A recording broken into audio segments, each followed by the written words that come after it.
할렐루야! 평안한 한 주 보내셨나요? 2021년 4월 4일 부활절입니다. 오늘도 복된 부활절을 맞아서 청년부 온라인 예배에 오신 여러분 모두를 예수님의 이름으로 환영하고 축복합니다. 한 주간 참 많은 일들이 있었어요. 우리가 뜻하지 않게 교회 공동체가 아픈 일들을 경험했고, 또 지금도 그러한 일들 때문에 마음 아파하는 분들이 계십니다. 어떠한 상황이든 우리 안에 있는 모든 아픔들을 부활하신 예수님과 함께 이겨낼 수 있었으면 좋겠고, 또 지금도 보이지 않는 곳에서 또 눈물 흘리며 아파하는 분들, 그분들을 위해서 함께 기도하고 또 위로의 말을 전할 수 있는 그런 사랑이 있는 청년부 또 교회 공동체가 되기를 소원합니다. 오늘 함께 보실 말씀은 마가복음 16장 1절에서 11절까지입니다. 저는 오늘 이 말씀을 가지고 깊은 패배의식에서 벗어나야 합니다라는 제목으로 말씀의 은혜를 나누겠습니다. 함께 본문을 천천히 읽으신 후에 말씀으로 들어가도록 할게요. 1절입니다. 안식일이 지남에 막달라 마리아와 야고보의 어머니 마리아와 또 살로메가 가서 예수께 바르기 위하여 향품을 사다 두었다가 안식 후 첫날 매우 일찍이 해 돋을 때에 그 무덤으로 가며 서로 말하되 누가 우리를 위하여 무덤 문에서 돌을 굴려주리오 하더니 눈을 들어본즉 벌써 돌이 굴려져 있는데 그 돌이 심히 크더라.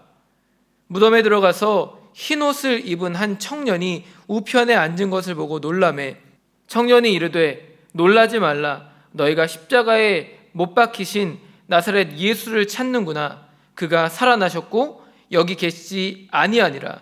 보라, 그를 두었던 곳이니라. 가서 그의 제자들과 베드로에게 이르기를 예수께서 너희보다 먼저 갈릴리로 가시나니 전에 너희에게 말씀하신 대로 너희가 거기서 배우리라 하라 하는지라.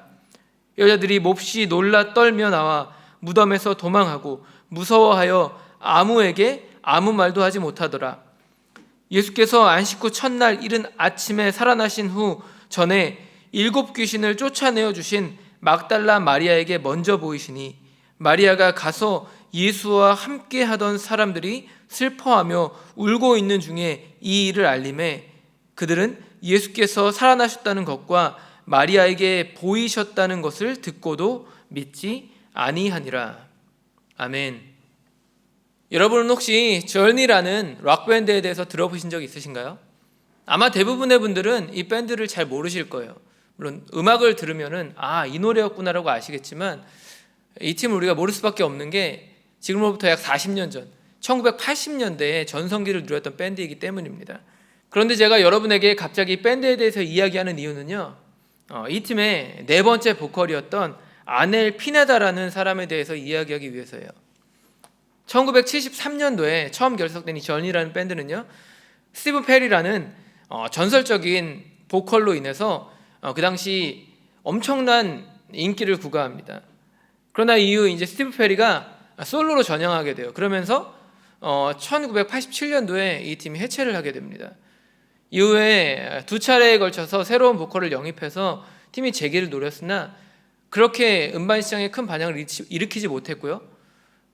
그런 상황 속에서 2000년대 중반 이 팀이 이제 서서히 잊혀지기 시작합니다.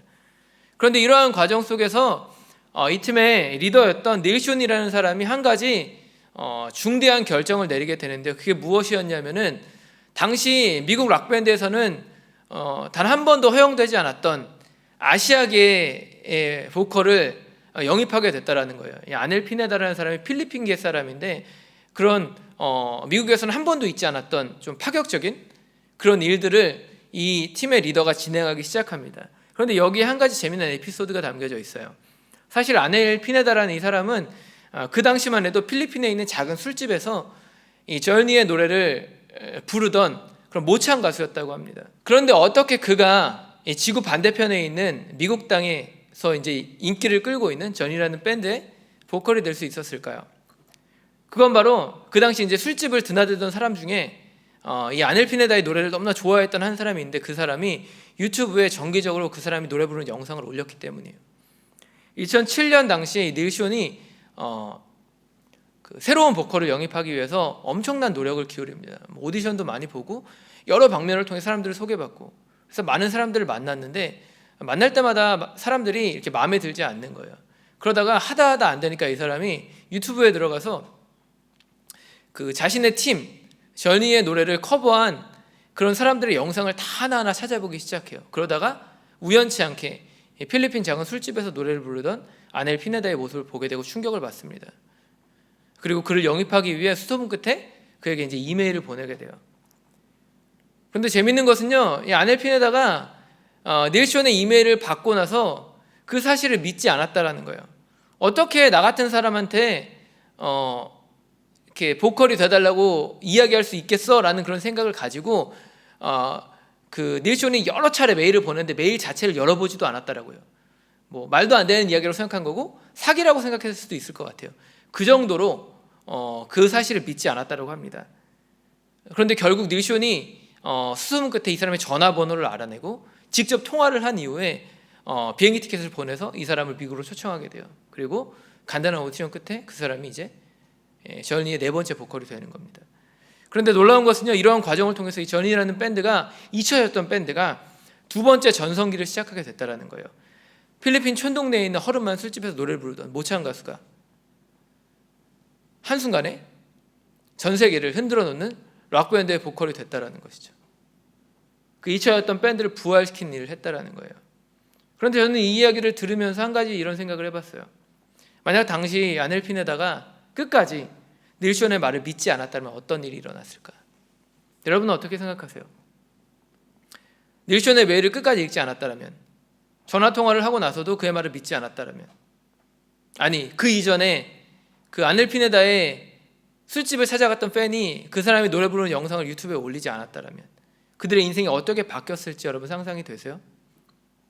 어쩌면 이 아넬 피네다는 지금도 그 허름한 술집에서 노래를 부르고 있을지도 모르겠어요. 실제 그가 되게 불우한 삶을 살아왔는데 마약 중독자의 삶을 살기도 했고 남성인데도 불구하고 몸을 파는 그런 일들도 했다라고 해요. 어쩌면은 그런 삶을 계속 이어오다가 쓸쓸하게 마약 중독이나 혹은 심한 질병에 걸려서 인생을 마감했을 수도 있지 않을까요? 그런데 중요한 것은 아넬 피네다가 닐 쇼의 끈질긴 그 구애 끝에 그의 말을 믿게 되었다라는 거예요. 그의 말을 믿고 자신이 갖고 있는 가능성, 그 재능을 펼치기 위해 미국행 비행기에 몸을 실었다는 겁니다. 그것을 통해서 자신의 인생을 새롭게 시작할 수 있는, 죽어가던 인생을 부활시키는 그러한 삶을 그가 살아낼 수 있었다는 거예요. 그런데 제가 한 가지 안타까운 것은요, 우리들 중에 이와는 정반대의 삶을 사는 사람들이 너무나도 많다라는 거예요. 우리가 사는 세상을 보세요. 나와 내 주변에 있는 사람들 중에 대부분 이런 자세를 갖고 사는 사람들이 많지 않은가요? 너무나 많은 사람들이 패배의식에 젖어 살아가고 있어요. 자신이 갖고 있는 가능성을 무시해버립니다. 성경은 우리들에게 믿음을 이야기하죠. 마가복음 9장 23절을 보시면 예수님이 우리를 향해서 할 수 있거든요, 무슨 말이냐라고 질문하세요. 그러면서 예수 그리스도를 믿는 자들에게 능치 못함이 없다라고 말씀하십니다. 그런데 대부분의 사람들은 어떤 생각을 갖고 있나요? 그들은 내 앞에 놓여있는 상황과 환경을 바라보면 나는 할 수 없어라고 말합니다. 심지어는요, 부활하신 예수님을 목격했음에도 불구하고 그런 삶을 사는 자들이 있어요. 오늘 성경에 나온 사람들이 바로 그런 사람들입니다. 함께 읽은 본문은요, 예수님의 부활에 대한 이야기를 담고 있습니다. 조금 더 자세히 말하면 예수님의 부활을 첫 번째로 목격했던 사람들의 이야기를 담고 있어요. 그런데 한 가지 이상한 점은요, 이 이야기 속에서 정말 기쁨과 은혜에 찬 그런 감격에 찬 그런 모습들이 담겨있음에도 불구하고 그것이 담겨있는 것이 아니라 깊은 패배감, 절망감만이 흐르고 있다는 거예요. 본문 1절과 2절을 보세요. 예수님이 십자가에 달려 죽으신 지 3일이 지났습니다. 그리고 새벽이 되었어요. 그때 몇몇 여인들이 예수님의 무덤을 찾습니다. 예수님의 몸에 향품을 바르기 위해서. 썩어가는 예수님의 몸에 향품을 발라 냄새를 없애고 부패를 막기 위해서 그런 일을 했다라는 거예요. 그런데 문제는 뭔가요? 그러한 일을 하기 위해 발걸음을 옮기는 이 여인들, 그들의 발걸음이 너무나 무거워 보인다는 것이죠.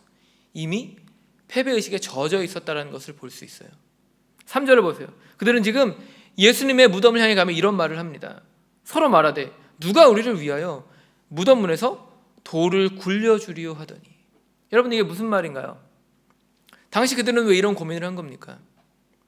애들이 이런 고민을 할 수밖에 없던 이유는요, 당시에 예수님이 3일 만에 부활할 것이다라는 소문이 유대 땅에 널리 퍼져 있었기 때문이에요.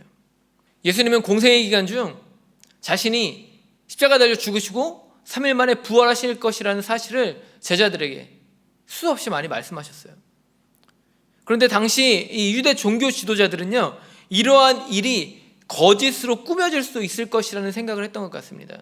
그래서 그들은 제자들이 혹시라도 예수님의 시체를 무덤에서 빼내어서 예수님이 부활하셨다는 거짓 소문을 퍼뜨릴까 봐 그 예수님이 묻혀 계신 그 무덤의 문을 거대한 돌로 막아버려요. 그리고 로마 병사들을 시켜서 그곳을 3일간 지키게 합니다. 여러분, 이런 상황 속에서 여인들이 예수님의 무덤을 향해 달려가는 거예요. 그들 안에는 무덤을 가로막고 있는 그 거대한 돌문을 어떻게 옮길지에 대한 그러한 고민이 있습니다. 그리고 로마 병사들이 자신들을 내쫓으면 어떡하지라는 그런 걱정들이 있었어요. 그런데 그러한 걱정과 근심 속에서 무덤에 도착한 순간 어떤 일이 펼쳐집니까? 무덤 문이 열려져 있는 모습을 보게 되죠. 자신들이 했던 고민들이 아무런 의미가 없는 것이었다는 걸 깨닫게 돼요. 그런데 문제는 뭐예요? 이러한 상황에도 불구하고 그들이 자신들을 가로막고 있는 그 패배의식을 벗어나지 못했다는 겁니다. 심지어는요, 여러분, 무덤 안에서 오늘 한 청년이라고 말하는데 천사를 만나요. 그리고 그 천사가 예수님이 부활하셨다는 소식을 전하기까지 합니다. 실제로 보세요. 본문을 통해 천사들이 여인에게 이러한 이야기를 합니다. 제자들에게 가서 예수님이 살아나셨다는 것을 전하라는 말을 해요. 그리고 전에 말씀하신 것처럼 갈릴리에서 그들을 기다리고 계실 것이라는 그 사실을 전합니다. 그런데 여인들이 어떻게 반응합니까? 8절 보시면 이렇게 말해요. 여자들이 몹시 놀라 떨며 나와 무덤에서 도망하고 무서워하여 아무에게 아무 말도 하지 못하더라. 여러분, 지금 여인들이 취한 행동이 이해가 되세요? 무덤에 도착했을 때 무덤 문이 열려 있었어요. 그리고 거기서 천사들을 만납니다. 그 천사들이 예수님이 부활하셨다는 소식을 전해주었어요. 엄청난 기적의 현장을 최초로 목격한 거예요. 그런데 지금 성경은 그러한 기적을 체험한 여인들이 어떻게 행동했다고 말하고 있나요? 두려워 떨면서 무덤에서 나와 도망쳤다고 말합니다. 그리고 무서워서 아무에게도 그 소식을 전하지 못했다고까지 말하고 있어요. 여러분, 이게 무서운 소식인가요? 그들이 그렇게 사랑했던 예수님이 부활하셨는데 이게 무서운 소식입니까? 예수님이 공생의 기간 중 수차례 그러한 일을 말씀하셨는데 이게 두려워할 일인가요? 여러분, 왜 그들은 이렇게 반응할 수밖에 없었을까요? 그건 바로 그들이 찾았던 것이, 무덤에서 찾았던 것이 부활한 예수가 아니라 죽은 예수였기 때문이에요. 그들 안에는 한 가지 자기 확신이 있었습니다. 예수님은 부활할 수 없어. 그런데 그 생각이 부활한 예수님에 대한 소식을 들었음에도 불구하고 그들이 그것을 믿지 못하게 만드는 영적 무지에 빠뜨렸다는 거예요. 그런데 정말 감사한 것은 주님이 그러한 무지한 자들을 포기하지 않으셨다는 것입니다. 9절을 보시면 주님은 부활을 불신하며 무덤에서 도망친 그러한 자들을 직접 찾아가시는 모습을 우리가 볼 수 있어요. 막달라 마리아에게 부활의 몸을 보여주십니다. 그리고 그 여인의 영적인 눈을 뜨게 하세요. 그리고는 막달라 마리아에게 이렇게 말씀하시는 거예요.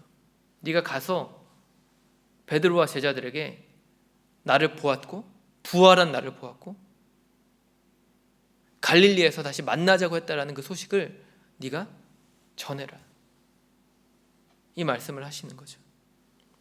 그런데 막달라 마리아가 이 말을 듣고 이제 달려가죠. 그런데 제자들이 어떻게 반응합니까? 예수님이 부활하셨다는 소식을 들었어요.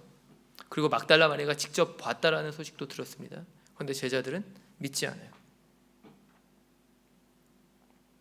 그런데 제자들이 믿지 않은 이유 역시 똑같습니다. 그들 안에 있었던 패배의식, 그것에 짓눌려 있었기에 그 말이 들리지 않는 거예요. 보면 10절을 보세요. 막달라 마리아가 그 제자들이 모여있는 공간을 찾아갔을 때 제자들이 어떠한 상태 가운데 있었는지 본문이 이렇게 묘사하고 있어요. 마리아가 가서 예수와 함께하던 사람들이 슬퍼하며 울고 있는 중에 이를 알림해. 그들은 예수님이 십자가 달려 죽으셨을 때 모든 것이 끝났다라고 생각했습니다.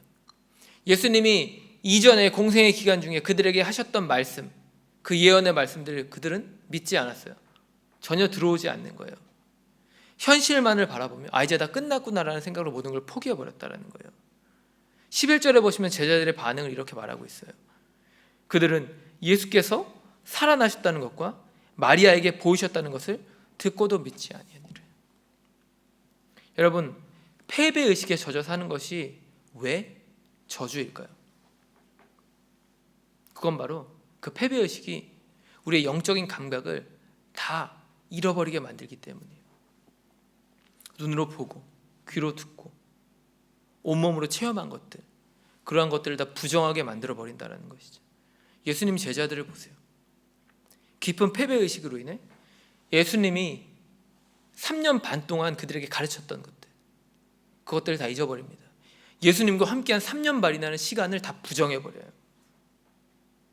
부활하실 것이라는 사실을 다 알려주셨음에도 불구하고, 목격자가 직접 그것을 알려줬음에도 불구하고 결국 그 사실을 믿지 않아요. 그리고 어떻게 하나요? 대부분은요, 실패했던 삶의 자리로 돌아갑니다. 베드로도 이전의 어부의 삶으로 돌아가 버리죠. 다 그렇게 뿔뿔이 흩어져 버려요. 부활의 소식을 들었음에도 불구하고.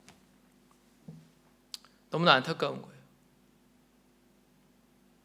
그 패배의식이 그들을 짓누르고 있게 보지 못하고 들리지 않고 믿지 못하는 겁니다. 그런데 정말 주님의 은혜가 큰 것이 무엇이냐면 주님이 그런 자들을 하나하나 다 찾아가셨다는 거예요. 그들을 포기하지 않으셨다는 겁니다. 예수님을 3번이나 부인하고 낙심에 빠진 채 죄책감에 휩싸여 있는 베드로.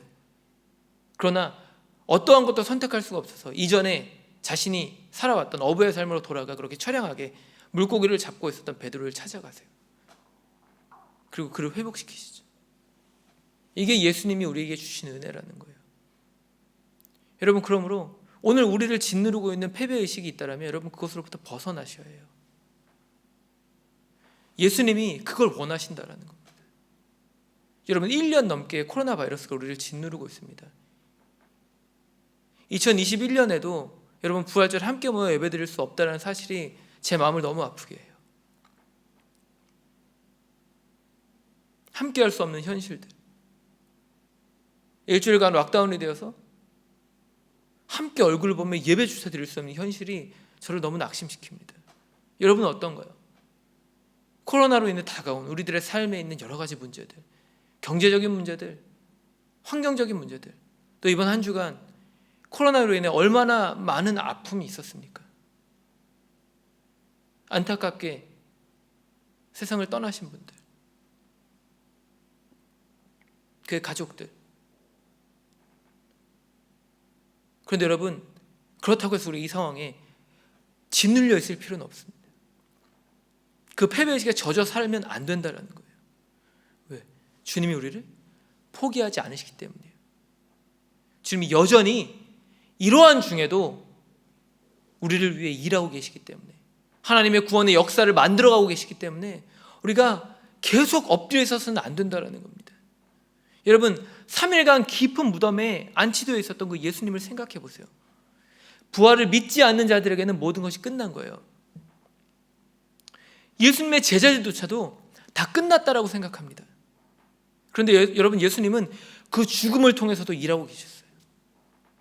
부활을 위해 3일이라는 시간을 기다리고 계셨다는 거예요. 그것도 주님이 하신 일이었다라는 겁니다. 우리는 현재를 바라보며 낙심하고 절망하죠. 현재 우리에게 일어난 일들을 바라보며 나는 끝났다, 나는 더 이상 할 수 있는 것이 없다라고 말해요. 그러나 주님은 다른 이야기를 하십니다. 그 절망의 현실을 통해서 나는 일할 거야 라고 말씀하시는 거예요. 여러분, 우리가 인생이 여행이라고 한다면 우리가 어떤 열차에 타 있다라고 생각해 보세요. 구원을 향해 가는 열차입니다. 가는 길 동안 풍경이 좋지 않을 수도 있어요. 제가 여러분 청년들과 함께 삐럈로 선교를 가면 17시간, 19시간 운전을 합니다. 어떤 길은요, 아름다운 풍경이 펼쳐져 있어요. 어떤 길은요, 세차게 바람이 불고 비가 세차게 내려요.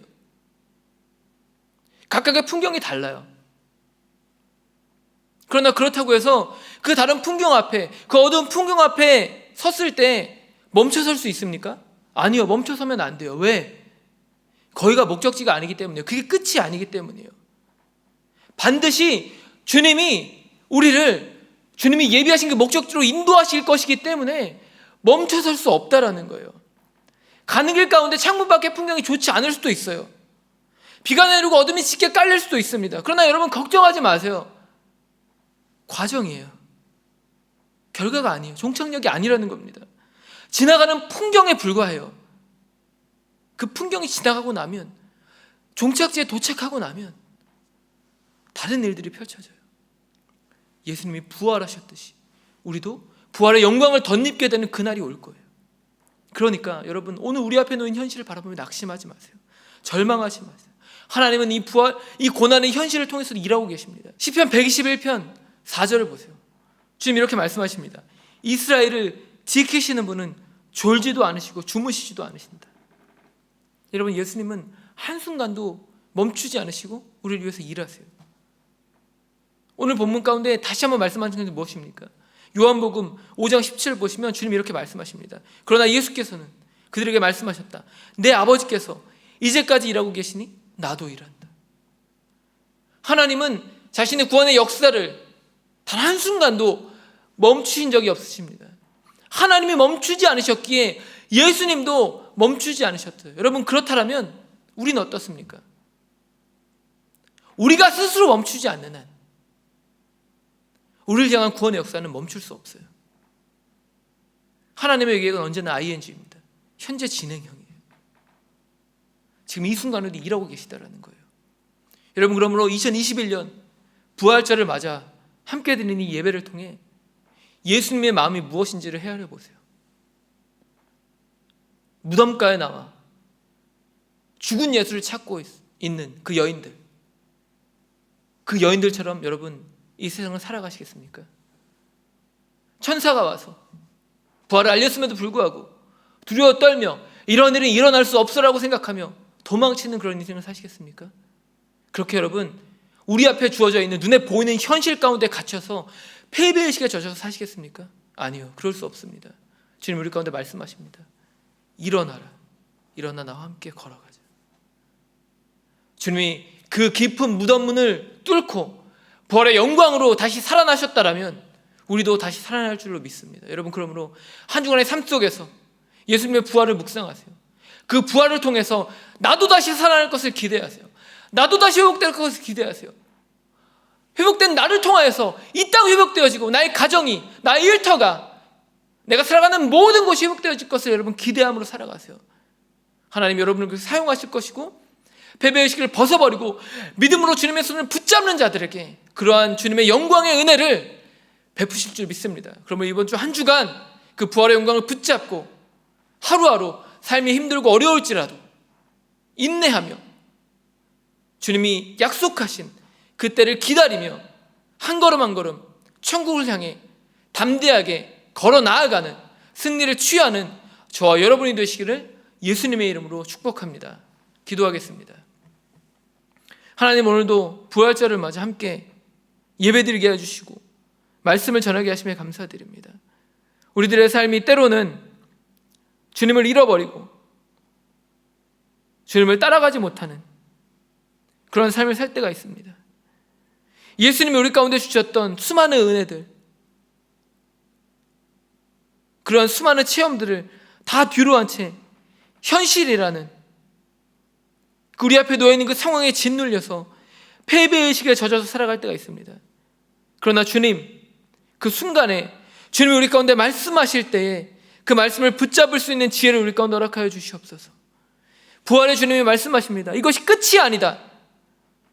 멈춰있는 것 같으나, 끝난 것 같으나 이제 시작될 것이고 이제 일어날 것이고 이제 승리할 것이다 라고 말씀하실 때 그 말씀을 믿음으로 취하게 해 주시옵소서. 그 말씀을 취함으로 주님의 손을 붙잡고 승리를 향해 달려나가는 우리가 될 수 있도록 붙잡아 주시옵소서. 그 승리를 가지고 오늘도 눈물 흘리는 자, 절망 가운데 있는 자, 아파하는 자들을 일으켜 세울 수 있는 그러한 믿음 있는 청년 공동체가 될 수 있도록, 그러한 삶을 통하여서 부활의 은혜를 전하는 우리 모두가 될 수 있도록 주님 우리를 축복하시고 인도하여 주시옵소서.